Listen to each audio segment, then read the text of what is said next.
Welcome to Eye Opener. This is another episode that we will be speaking about the historicity of Adam. Is Adam real? Was he a real person or he just represented the entire humanity? Was he a mythical or historical person or is he a blend of both mythology and the historicity? Or is he a blend of mythology and history? That's what we will be talking about this morning, and we will be talking with Dr. Fazal Rana. He's based out of California, and I happened to read through his book, Who is Adam? And that's a fascinating book that you should get hold of. And if you want to get hold of it, you please call into Rakshana Television, and we can direct you to the link where you can buy that book. So to start with, there has been a little bit of confusion among the evangelical Christians. People thought that Adam is a historical person and he lived in somewhere in the Garden of Eden. And that's how conventional Christianity has always thought about Adam. And however, these days we have been hearing from eminent scholars saying that Adam is both a mythical, historical person.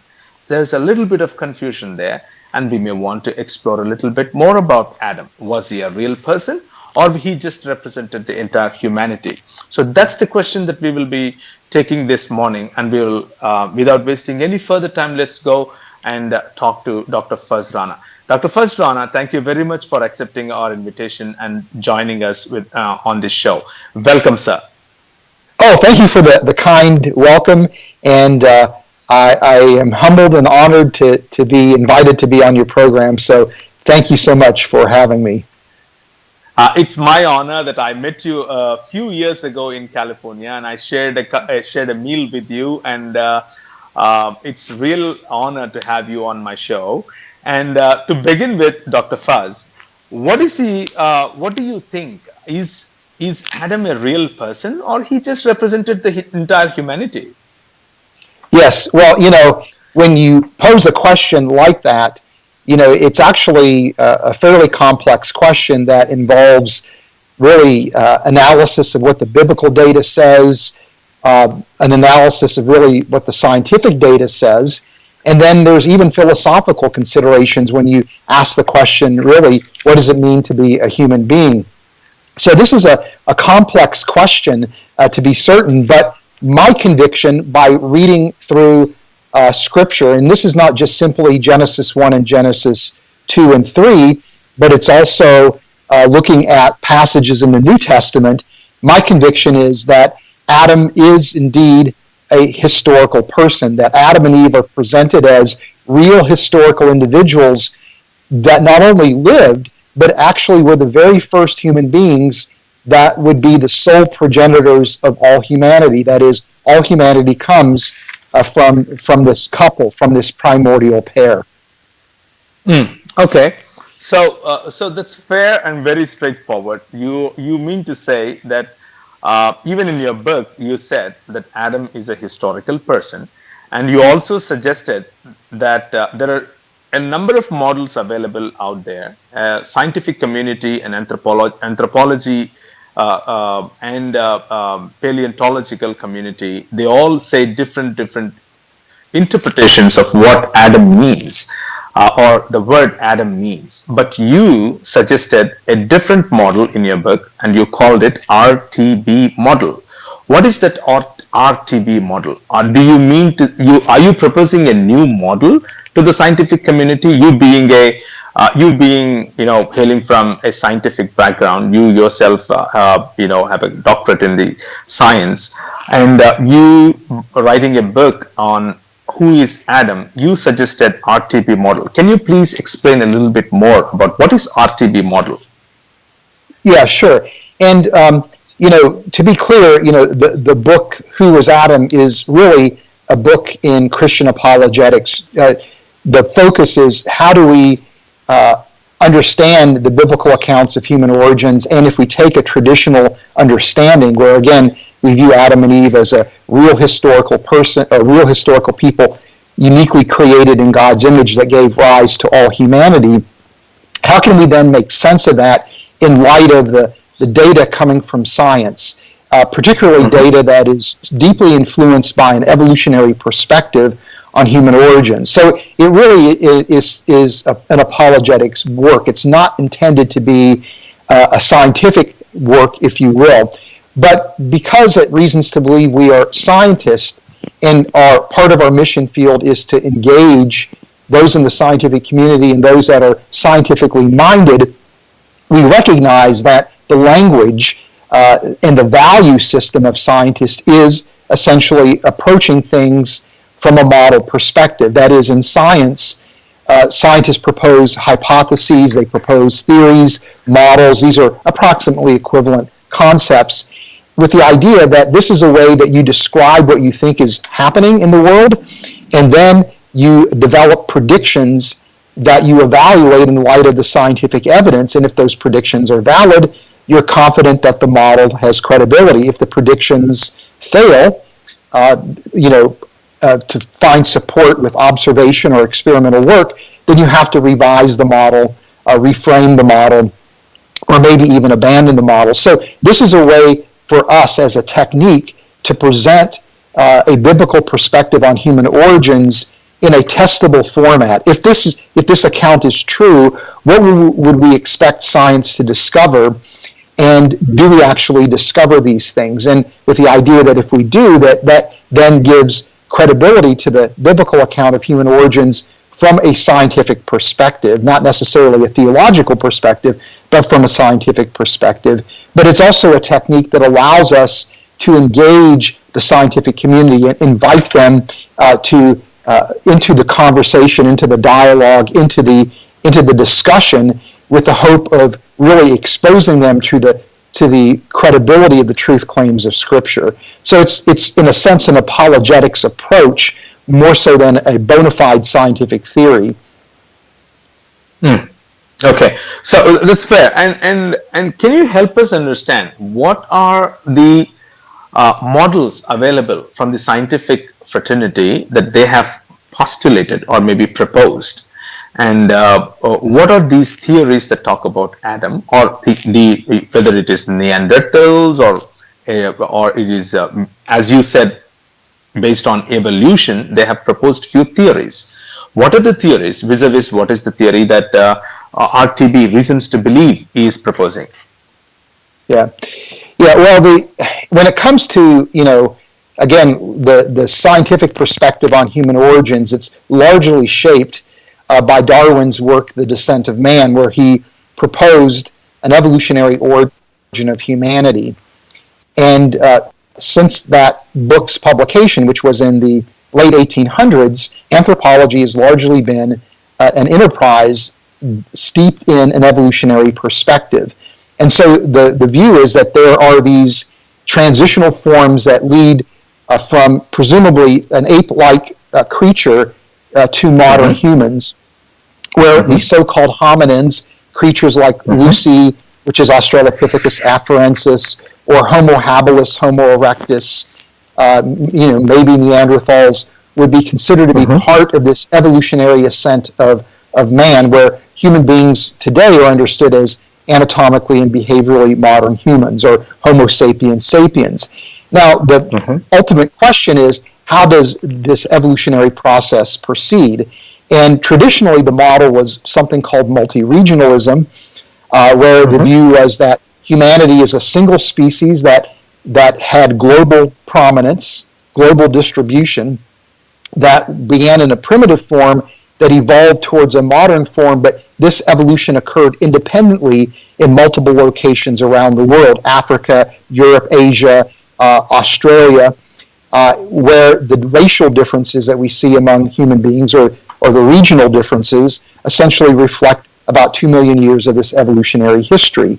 That model today has been largely abandoned and has been replaced with something called the Out of Africa model, that says that actually humans had a relatively recent origin, not 2 million years of an evolutionary history, but a recent origin that began in a single location, approximately East Africa, and that all humanity actually comes from this group. Now, they would argue that anatomically and behaviorally modern humans had an evolutionary history that was largely confined to Africa. Currently, nobody has a good understanding of what hominin actually would be the direct evolutionary ancestor to modern humans. That's an outstanding question. But this is the prominent view today. It's called the out of Africa model. And to me, this idea is intriguing because even though it's presented in an evolutionary framework, there are elements of this model that actually harmonize, if you will, with the biblical account of human origins, because the biblical model of human origins would be a single origin model where humanity has a single origin in a single location relatively recently, and this, of course, is the out of Africa model, in contradistinction to multi-regionalism, which said humanity had a distant origin, and it was not a single location, but multiple locations around the world. So already the out of Africa model, even though it's in evolutionary terms, begins to move us closer and closer to a biblical perspective. And then, of course, you have interesting things like the origin of humanity, again, is recent. The location is very close to where we could potentially argue from the biblical text that the Garden of Eden would have been. And humanity's origin appears to be from a relatively small population, which again pushes us closer and closer to the type of data we would expect to see if the biblical account was valid. Mm-hmm. So you're suggesting the scientific community is proposing East Africa as the origin, whereas you're bringing it a little bit closer to the biblical account, or maybe harmonizing with biblical account and saying it is somewhere near to the Middle East, and then they populated from there to Asia and then to Europe, and etc., etc. You also mentioned in your book about using codes such as M45 and M89 when you spoke about the origins of human beings in Europe. So are you saying that they started from the Middle East and then they went? I mean, human beings went from Middle East all the way to the rest of the world. Is it what you're saying? Yes, I mean, this is what the scientific data indicates is that that when humanity began to migrate around the world, that migration proceeded from the site of humanity's genesis through the Middle East, and then you see migrations of humanity into Australia, into Asia, back into Europe, and then ultimately across the Bering Land Bridge into the Americas, and so that is the broad pattern of migration, and this is all happening relatively recently. It's not happening again, in the distant past. Now, what's interesting is when you look at the biblical text, for example, Genesis 10,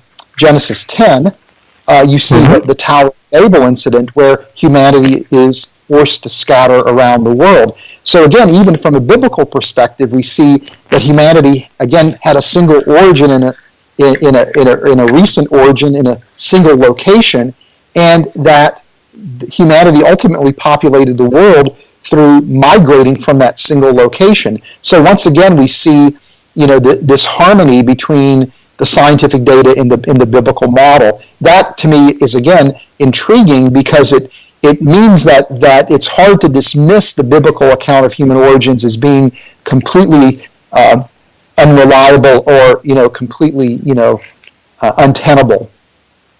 Well, that makes sense, and it makes sense. Probably, maybe I'm a Christian. That's the reason it makes sense. But let me let me play devil's advocate. What do you mean by the recent times? Like you mentioned a couple of times in this short discussion that it is recent times. How recent is what you think is recent? Yeah, well, I don't believe that the biblical text actually gives us any kind of real insight as to when Adam and Eve were created. Now, I know that it's very commonplace for people to look at the genealogies in Genesis 5 and 11. Genesis 5 goes from Adam to Noah, then Genesis 11, Noah to Abraham. And of course, you have Adam beginning the genealogy in Genesis 5, and then there's a list of descendants, Adam's descendants. And people tend to want to read that in a wooden fashion where they try to add up the ages of the patriarchs and how old they were when they had sons. Yes. And from that, they estimate that Adam and Eve would have been created about 6,000 years ago. But from I'm not a biblical scholar. I'm a life scientist. But from my reading of biblical scholars, the argument that I hear is that we really can't treat those genealogies in that way, that that's really a violation of what the genealogies were intending, that these are theological constructs that are listing real people that were part of Adam's lineage, but it's not strictly a father-son sequence, but rather an ancestor-descendant sequence. And the Hebrew word for son can mean descendant, and the Hebrew word for father can mean ancestor. And so you have people like K.A. Kitchen, who's an Old Testament scholar, that says you really need to read the genealogies as Patriarch X had a line that included at some point Patriarch Y. So it's these are all people that are part of Adam's lineage, part of Adam's descent. They are Adam's descendants, and therefore they are in Adam. They bear the image of God, and they also bear the hallmarks of original sin, namely that they all are subject to dying, and so that's the point of the genealogies in Genesis 5 and 11, is really to communicate patriarchs, and that lived, and so I don't think that the biblical text is really, again, informative as to when Adam and Eve lived. That's just not how we should use the genealogies. And so we really are left to turn to science. And in here we see some things in science that are very helpful. I believe because you and I are anatomically and behaviorally modern humans, we're Homo sapiens sapiens, that it makes the most sense to think that Adam too was an anatomically and behaviorally modern human. And so when we go to the fossil record, we see that anatomically modern humans appear at about 130,000 years ago. And it's interesting, compared to other hominins like Neanderthals, we have a very unusual skull and facial structure. Our skull is globular, our face is flat, and our chin is retracted. Hominins like Neanderthals had an elongated skull. They also had a protruding face and a protruding chin. They had very thick brow ridges. They had an occipital lobe, or an occipital bun, I'm sorry. They had a number of features that were really rather dramatically different than anatomically modern humans.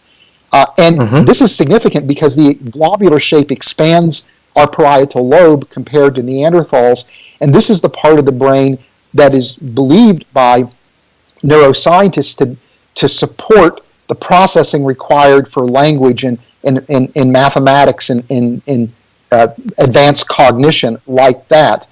So we see humans appearing with this distinct anatomy about 130,000 years ago. This is also about when we see evidence for symbolism in the archaeological record, which I take as a diagnostic for the image of God. There's no consensus as to whether or not Neanderthals possess symbolism. I don't think the evidence supports that. So this causes humans to stand apart. But this is also when genetically we see the appearance of what are called mitochondrial Eve and Y chromosomal Adam.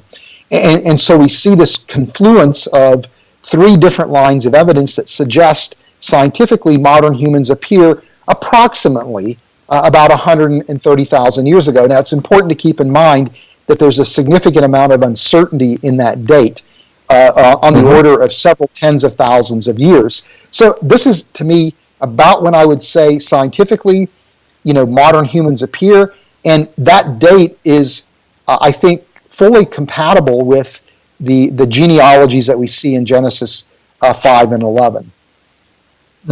Okay, so you seem to suggest that hominids and Neanderthals are not the ancestors of human beings, and they are not in the image of God. Am I understanding correct? Yes, yes, yeah. You are understanding correct, and that's a very important point because Mm-hmm. central to our RTB model is a rejection of the idea of human evolution. So when we look at the texts in Genesis 1 and Genesis 2, the description of Adam and Eve's creation in Genesis 2 uh, involve God's direct and intimate involvement in the process. It's hard to find any space, given the description of the creation of Adam and Eve, for some form of an evolutionary origin. When you look at Genesis So 1, yeah, yeah. go ahead, Go ahead. please. Go ahead. No, Yeah, you so also happen to mention about the death, and the reason for that death is original sin. And yes, if Adam and Eve, the mitochondrial Eve and the Y chromosome Adam, if they sinned, they also transmitted this sin to others or their, descendants, and that's the reason they are dying. What do you mean by that? What do you mean by, the death? right. Yeah, that's a really good question. And let me just finish up the Yeah, point, and then please go ahead. Yes. I'll get. Yeah, yes. Again, if you look at Genesis 1, there are two different verbs that are used to describe the creation of Adam: asa and bara. Asa means to originate something from pre-existing material, but it's new. And bara means to originate something new that's never existed before. And of course, as image bearers, human beings are unique. But the point is that those words, asa and bara, imply God's direct involvement. Asa is the type of word that would be used to describe a potter making a clay jar. Mm-hmm. There's an intimate involvement, a hands-on involvement. So this doesn't leave any space for human evolution as an origin to explain the origin of humanity.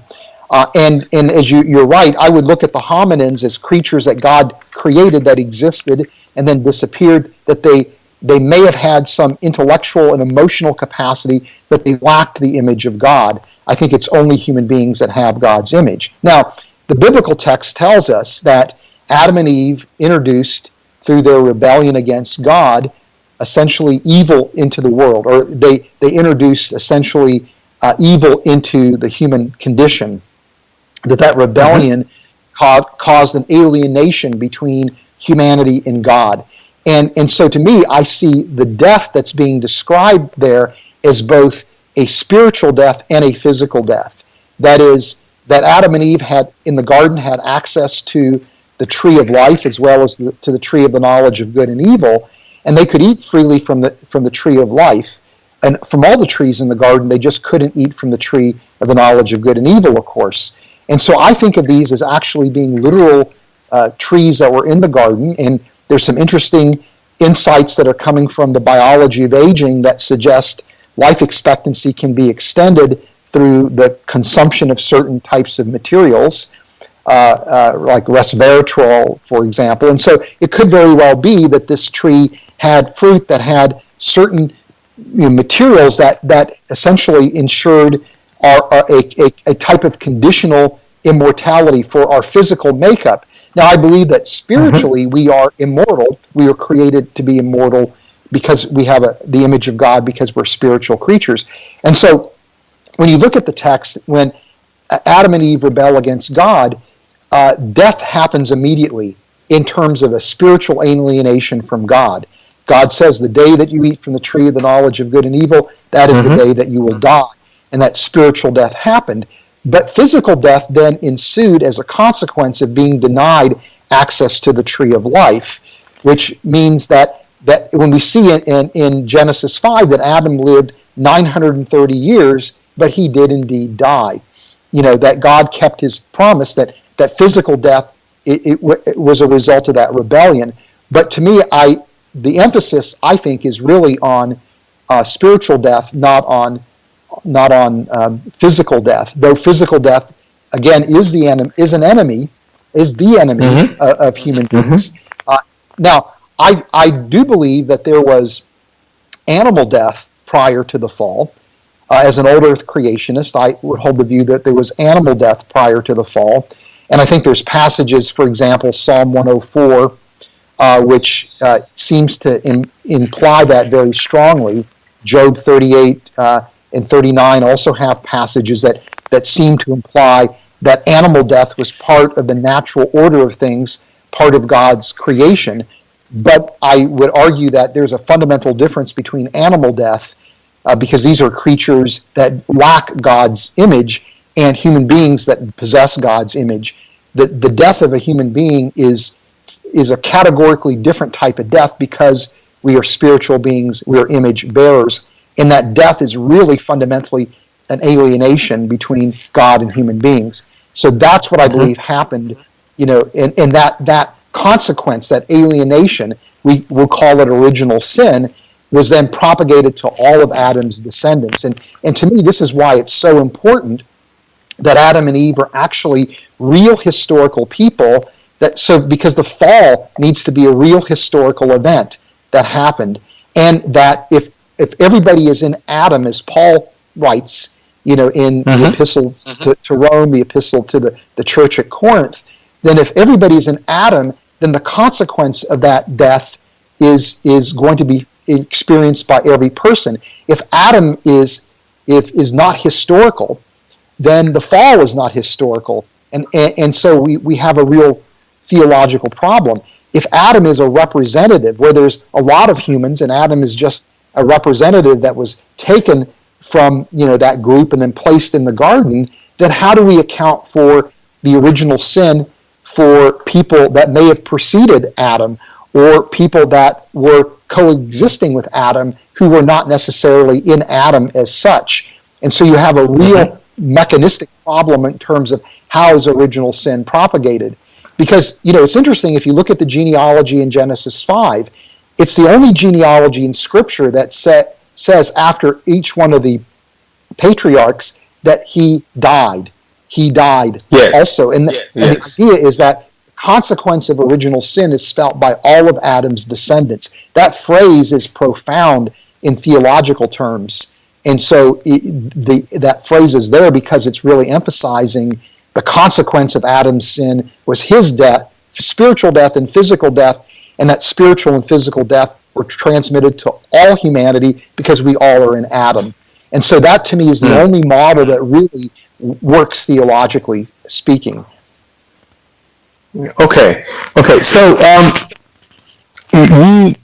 let me come back to the age of the persons that lives and dies, and can we extend the life of a person about 30 to 70%, as you talk about in your book, at a later time. But let me ask you this question: what is the opinion of geneticists right now? I mean, currently, on Adam and Eve living in a time span, equal time span, and mating together so that they reproduce human beings? Do we have evidence scientifically for that? Yeah, well, one way that we can characterize the origin of humanity is through an analysis of the genetic diversity of people alive today. And if we look at the genetic diversity that characterizes different people groups around the world, and we also take into account the extent of that diversity, we can, in a sense, reconstruct the origin of humanity. It's possible to reconstruct humanity's origin. And two genetic markers that I think to be really significant would be mitochondrial DNA and Y chromosomal DNA. Mitochondrial DNA and Y chromosomal DNA are significant because there's no what's called recombination, which complicates any kind of analysis that we would perform. It's there's no recombination, and it's a very clean pattern of inheritance where mitochondrial DNA is inherited from mother to child. Y chromosomal DNA is inherited from father to son. And so the mitochondrial genetic marker gives us insight into the maternal lineage of humanity, the Y chromosomal data into the paternal lineage. In with both genetic markers, we can show that humanity comes from these ancestral sequences of mitochondrial DNA and Y chromosomal DNA. Everybody can trace an origin back to a single ancestral sequence that some people believe corresponds to single individuals that have been dubbed mitochondrial Eve and Y chromosomal Adam in the scientific literature. And it turns out that the latest evidence indicates that mitochondrial Eve and Y chromosomal Adam lived at about the same time. Now, again, there's scientific uncertainty in the dates, but the dating, again, is pushing us into the regime of about 130,000 years ago, plus or minus. So in other words, the idea that you can, with certain genetic markers, you can trace the origin of humanity back to potentially two individuals. Now, are they the biblical Adam and the biblical Eve? I think that is an outstanding question. But it is provocative that we can trace humanity's origin back to potentially two individuals, and the science doesn't rule out the idea that they could have actually lived at the same time and in the same location. So, the science doesn't necessarily unequivocally support the biblical account, but it doesn't essentially challenge it. And again, there is this provocative similarity that we see in both the scientific account and the biblical account of human origins. There are these points of connection that are just very provocative. But aren't there theories that talk about the diversity of the genetic diversity of the human beings that doesn't correlate, or that doesn't go back to the one couple? Rather, it can be multiple couple as well. Aren't there theories like that in the scientific fraternity? Yes, very good question. Because for somebody who's an evolutionary biologist, they would agree that mitochondrial Eve and Y chromosomal Adam actually did indeed exist, and they could have very well been real people. But they would argue that there were many Eves and there were many Adams, that they were just part of a population. And the argument is that the genetic variability of humans today is too extensive to have come from two individuals. And so therefore they argue that there must have been a population of several thousand. And this is one of the reasons why many evangelicals are suggesting that maybe Adam and Eve are just to be understood as mythical, that the Genesis 1 through 11 is mythical, or maybe it's mythical with some allusion to history. This is the idea of William Lane Craig. Or others might say that there was a population and Adam and Eve were, again, representatives that were selected. This is the motivation in part for why evangelicals are going down this particular path and exploring these options. But I would point out that from a scientific perspective, this conclusion that there was a population based on the genetic variability of people alive today is based on modeling studies, and I'm not completely convinced that these modeling studies are actually reliable. For example, we know from work in conservation biology where people are interested in genetic diversity of species that are on the verge of extinction. They monitor population sizes, that using these kind of models where we know what the original population is and we can measure genetic diversity, that these models never get the predictions that right. These models seem to fail or break down in these known situations. So to me, one question I have is, how do we know that the modeling studies estimating population sizes for human beings are actually reliable? There's another point that is worth making, is that these population sizes that are reported in these models are actually time average population sizes, meaning that over a period of time, let's say 10,000 years, the average population size might have been, let's say, 10,000 individuals. But because that is a time average, it means that it's possible that at certain points in there, you could actually have two individuals, right? It doesn't rule out the possibility that there could be two individuals. And interestingly enough, very few people until recently have even actually done the study where they ask the question, if we start with two people, can we actually produce the genetic variability that we see today? And recently, a biologist by the name of Ann Gager and a mathematician named Olaf Hasser published a paper where they showed that you could actually start with two individuals at 100,000 years ago, and depending on the parameters in the model, actually account for the genetic variability we see today. So all of that to say is that, yes, indeed, the scientific community will tell you that there's no way you could have two individuals, but when you critically evaluate those claims, there is no evidence that necessarily says that we came from two individuals, but I don't think the scientific data rules that possibility out. I think that you really could have two possible individuals. Now, what's also interesting is my friend Josh Swamidass, who has written a book, Adam in the Genome. No, sorry, check that. The Genealogical Adam. My bad. The Genealogical Adam actually argues that the way we should think about Adam and Eve is as genealogical ancestors, not genetic ancestors. And when you do that, you can show genealogically that there could be very well two individuals that could be essentially the ancestors of all human beings that are alive today. Now, this model, though, is similar to a representative model where there are other humans that are present along with the genealogical Adam and Eve. So again, you've got similar issues to representative models. But again, it's another way scientifically we could approach this problem with, again, the bottom line being there's nothing in science that really rules out a historical Adam and Eve as two individuals that were the sole progenitors of humanity. So, and what I'm excited about is when Who Was Adam was published, the first edition in 2005, and 2015 we published an updated version, there were very few people as evangelicals that were seriously trying to integrate the scientific data with the biblical account. We were really, Hugh Ross and I were among the few people that were doing this in a serious way. Today we see people like William Lane Craig, Josh Swamidass taking on that kind of a project. Now everybody's got different models, but I think the encouraging thing for evangelicals is that this is a problem that's actively being worked on, and all of these models suggest ways to preserve the integrity of the biblical account of human origins in light of the data coming from science, where Hugh and I would be skeptical of human evolution.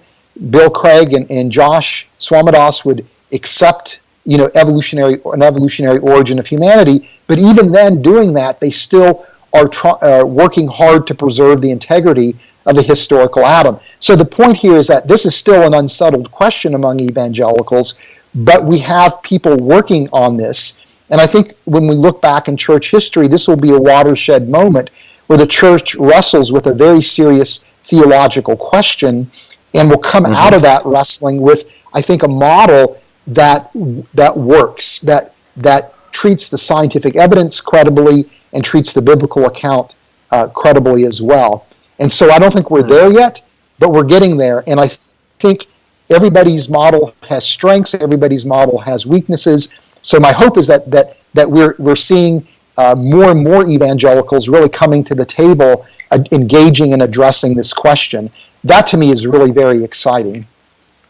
Well, amen to that, because whatever happens in the evangelical circles, the discussion that happens, the debates that happen, also reflect a lot of influence in Indian church as well. And I happened to see a couple of videos that Bill Craig spoke about, and also Josh Swamidass presented his case in one of those discussions with I think Justin Briley, and they had a very meaningful discussion. However, that those meaningful discussions without, as you said, we will be there at a good conclusion.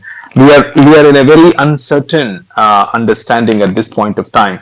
So we will have to probably wait and see what the scientific community would come forward and acknowledge. Before we go there, let me ask you.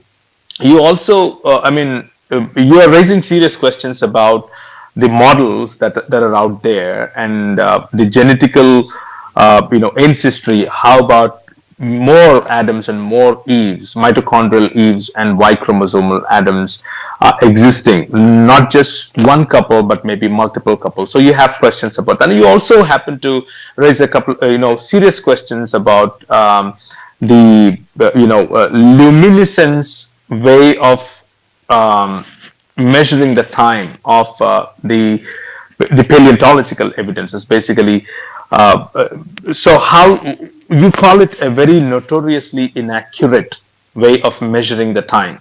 Why do you say that?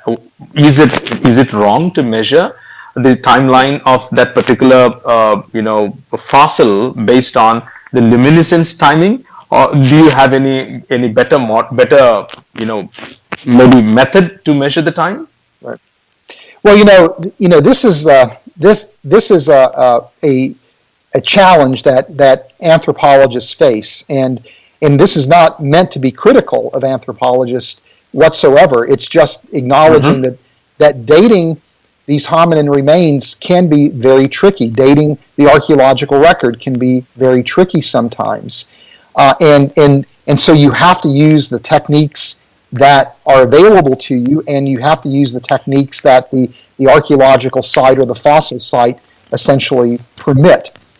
And so some techniques that are involving radiometric dating are probably more robust than other techniques like optical and thermoluminescence. Those tend to be notoriously very difficult techniques to use. I know that people that work with those techniques, that are experts in those techniques, do quite a bit of work to ensure that the dates that they produce are as reliable as possible. But these are techniques that can be susceptible to the history of the sample prior to the measurement, and that history can actually create scenarios where the dates are either artificially high or artificially low. And so this is just something that we always need to keep in mind when we hear dates coming from anthropologists about the timing of different events in hominin natural history and in the natural history of modern humans. We always want to keep in mind that these dates should be considered seriously, but we should also recognize that the dates may actually not be as accurate or as precise as we would like. So when I talk about the origin of humanity being about 130,000 years ago, I understand that there is an uncertainty on the order of several tens of thousands of years. And so we just live with that uncertainty, right? And so we just want to hold the dates loosely. Now, this can be very frustrating because there are some events that we're trying to understand from the scientific record. For example, when did humans make their way into Europe? This is a very important point because it bears on the question, did Neanderthals have the capacity for symbolic expression? Did they have the capacity to make art? And the evidence primarily for Neanderthal artistic expression would be dating of what are considered to be symbolic, artifacts in the archaeological record that appear to be older than when modern humans made their way into Europe. And so because they date to be older than when modern humans made their way into Europe, the assumption is that Neanderthals were the authors of that particular symbolic artifact. They were responsible for it. But this is where the dating becomes important, because if the dating of that artifact is off by even a few thousand years, and if our understanding of when humans made their way into Europe is based on dating that, again, is inaccurate by maybe a few thousand years, that can have direct bearing on how we interpret the capacity of Neanderthals for symbolism. So these are just things that we always want to keep in mind as we look at the data, is that we want to be very, very critical consumers of the data coming from science. And this, again, is not meant to denigrate the fine work of the scientists doing these studies. It's just to recognize that this is an intrinsic limitation in the data. Okay, so between the Neanderthal, or if you say hominids and humans, I happen to see from your book about Richard Klein. he spoke about a very fortuitous mutation that led to full formation of human beings from probably hominids, maybe Neanderthals. I don't know what it is, but do you agree to him or you don't agree to him? What is the RTB model? Yeah, and let me lay a little bit of background, Mm-hmm. because one of the things that to me is absolutely remarkable that's happening in anthropology today is a growing recognition of what we could call human exceptionalism. You know, Okay. one of Darwin's ideas was that the behavior that we considered that makes human beings so special had its evolutionary antecedents in the hominins that precede us. That we are just a little bit more of the same of the hominins that precede us. That there's a Mm-hmm. gradual evolutionary emergence of our capacities as human beings, that sometimes you might hear it described as we were only different in degree, not kind, from other creatures. And of course, the biblical view is that as image bearers, we're different in kind, not degree, from other creatures. Increasingly, Right. there's a growing number of anthropologists, people like Richard Klein, people like Ian Tattersall, people like Noam Chomsky, Thomas Sudendorf is another person, who argue that actually human beings appear to be different in kind, not just simply different in degree, that we seem to stand apart. And what appears to be unique about human beings is our capacity for symbolism and our ability to manipulate symbols, that this seems to set us apart from all other creatures. And so when you look at the case that's being made scientifically for human exceptionalism, we can actually co-opt it and use that as a way to make a scientific case for the image of God. And so even though we may not be able to demonstrate unequivocally a historical Adam and Eve existed, we can increasingly make a stronger and stronger case that human beings are exceptional in a way that you could argue aligns with the image of God. Now, one of the things that's deeply problematic is that this transition from a non-symbolic state to a symbolic state seems to happen abruptly, that it happens when modern humans appear on the scene, and it seems to happen out of nowhere. And again, it coincides with the origin of humanity. It seems to be unique to humanity. And so from an evolutionary perspective, the question is, how do you explain this abrupt appearance of symbolism? Now, from a Christian perspective, I would say the abrupt appearance of symbolism very well could signify a creation event. That if indeed human beings are created uniquely in God's image, wouldn't we suddenly see out of nowhere something completely distinct about human beings, unusual about human beings? And indeed, we see that, or at least the evidence is highly suggestive of that. So people like Richard Klein or Ian Tattersall, who again acknowledge human exceptionalism, acknowledge the sudden appearance. People like Noam Chomsky argue that our capacity for symbolism was instantiated all at once. The only thing that you have available to you is that there was some kind of fortuitous mutation that took place that impacted our brain development in such a way that suddenly gave us this capacity. So I don't think that Richard Klein or Ian Tattersall are correct. I think what you're looking at is a creation event where God intervened to create fundamentally distinct from other hominins, though we do share similar biological features. We are fundamentally distinct in that we are, again, uniquely image bearers and uniquely have a capacity for symbolism. But from an evolutionary perspective, what you see with Tattersall and Richard Klein are a struggle to somehow come up with a mechanistic explanation in evolutionary terms for this dramatic transition. And I don't think that they have succeeded in doing that. I was actually at a closed-door workshop a number of years ago called sponsored by the Templeton Foundation, and it was called Becoming Human in a Theistic Context. And Ian Tattersall was one of the lecturers at that workshop, and he gave a talk essentially describing the sudden appearance of symbolic behavior in humans. And he literally said, there appears to me to be a ghost in the machine, I don't know how to explain where that comes from. And so he sees something very eerie, in when it comes to the emergence of modern humans, that is in that we stand apart, and that there's not a way to account for it. So, I don't agree with Richard Klein or Ian Tattersall in the mechanism, but I do agree with them in the idea that we are exceptional as human beings. And again, I think this is really important because this idea of human exceptionalism in anthropology is a radical idea. It goes against the grain of anthropology for the last 150, 160 years.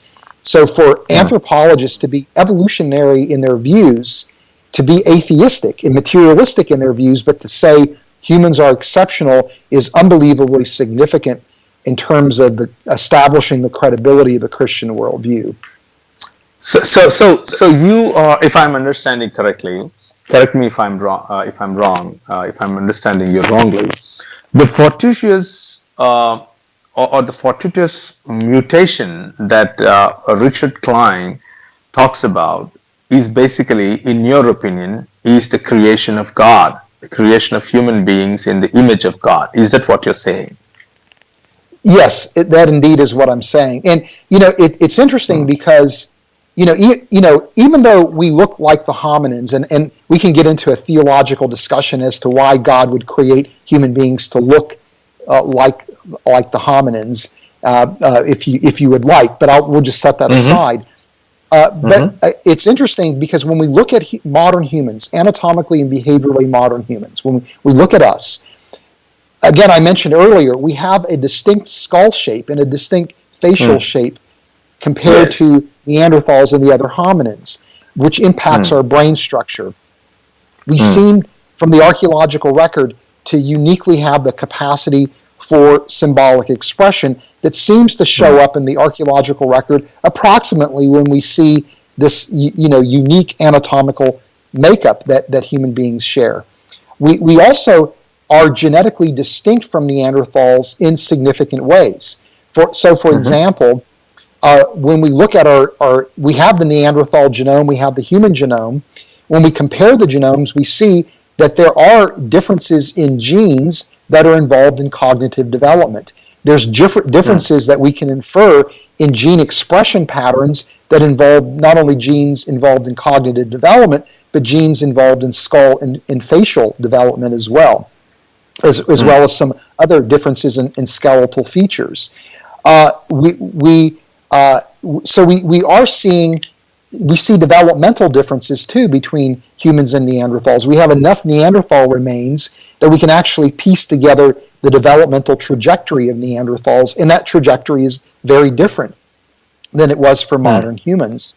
And so there are some very real differences between humans and Neanderthals that really set us apart, that demarcate us from these other creatures. And so I think that suite of difference is essentially reflecting the fact that we are created, uniquely. That I would argue that God, in effect, used a similar design template, to create humans and the other hominins, but then modified that template in a way that would make us unique, that would make us distinct, from these other hominins. Right. Perfect. So one last, but one question. So, how could you said that 100,000 and 130,000 is what we are looking at, and the dating can be discussed, can be debated at. But at the same time, you also say that the Genesis account, when it says 120 years a man lived, you say, according to the RTB model, it is accurate, literally 120 years. Do you think human beings lived for 120 years in the past, and now we are not able to live maybe 80 or 90 years? Some people die at 60, or last week one of our celebrities died at 48. In spite of good nutrition, in spite of good exercise, etc., etc. And you also suggest in your book that 30 to 70% of the lifespan can be extended based on the SIR1 and SIR2, you know, enzymes. What do you mean by that? I mean, how do we Yeah. get that? Yeah. Well, what I believe you're alluding to, of course, are the long lifespans that we see for the patriarchs in Genesis 5 and Genesis 11. And from my reading of Scripture, I take those lifespans to be essentially literal, that human beings literally have that capacity. Now, what's interesting is, today, as you're pointing out, the average life expectancy might be 75, maybe 80 years. There are some people that live, to be a little bit over 100. So I take the life expectancy of 120 years as being really the upper limit, in that there's other factors that will shorten life expectancy beyond that point. So I think it is a true statement to say that you're not going to live more than 120 years. But that still leaves the question, how is it that humans lived that long? And of course, when we read the account in Genesis 6, we see that God has actually intervened in a direct way to shorten life expectancy so that as a result of the rebellion against humanity, the widespread rebellion of humanity against God, that God responds by shortening human life expectancy to only no more than 120 years. Now, it's interesting because there's work being done in the biology of aging to the point now where we understand the aging process sufficiently that there are people that think we can actually intervene to extend human life expectancy. And so you have people like Aubrey de Grey, Michael Fossel, who are two leading advocates of lifespan extension through biomedical intervention. And many of these interventions involve really manipulating the activity of certain enzymes that might help protect more effectively against free radicals, or might help to regulate gene expression. There's the thought that maybe the enzyme telomerase could influence life expectancy as well by manipulating that enzyme. And so this is actually now opening up the prospect that humans could live for several hundreds of years with lifespans that are comparable to what we see in Genesis 5 and Genesis 11, which is really intriguing because if we can extend our life expectancy, through that kind of biomedical intervention, it suddenly makes the lifespans in Genesis 5 and 11 at least credible, at least reasonable. And could it be that God actually did create us initially with a biochemistry that would sustain, at least in principle, lifespans of several hundreds of years, and then intervened to alter our biochemistry in such a way to shorten that life expectancy? It wouldn't have to involve any much fundamental manipulation or alteration of our biochemistry, just manipulating the level of expression of certain enzymes could essentially do that. So, I think the more that we learn scientifically about, things like these long lifespans, the more reasonable, the more credible they actually seem to be. Perfect. So, one last question, Dr. Faz, before we finish this, this episode. Is there a conflict, in your opinion, between the scientific and the historic Adam that the Bible, proposes? Is there a conflict between the scientific Adam or the representative of the evolutionary Adam, you call it whatever, but whatever the scientific fraternity believes in, versus the historic Adam that the Bible proposes? Do you see a conflict there? The short answer is no. I don't see a conflict whatsoever. Now, if you look at the data, I think superficially, it's very easy to maybe arrive at the conclusion that there is a conflict. But if you actually very critically and thoughtfully engage the data from science as well as the biblical data, there are ways that you can bring about not only harmony, but really agreement and a full integration of those accounts. And so, I think if we roll up our sleeves and we do a little bit of work, what we actually discover is that the scientific case for the biblical account of human origins has greater credibility today I believe, than any time in human history. And, I suspect that as we continue to probe questions relating to human origins, we're going to see in surprising ways, more and more evidence that really lines up in support of a traditional biblical understanding of human origins.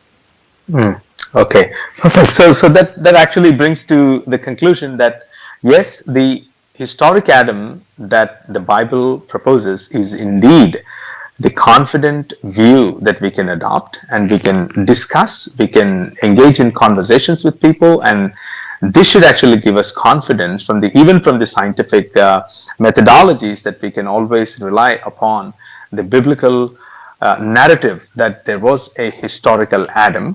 And if there are questions, you please feel free to post your questions to our Facebook page, and also you can drop your comment on the YouTube page, and we can pass on those questions to Dr. Fez. And thank you, Dr. Fez, for participating in this interview, and it's been a pleasure. And I believe that this program is a blessing to thousands and thousands in India as well. Thank you so much for participating in this show. So until next time we meet in the another program of Eye Opener, keep praying and keep supporting the Rakshana television, and we will meet again soon. Thank you very much.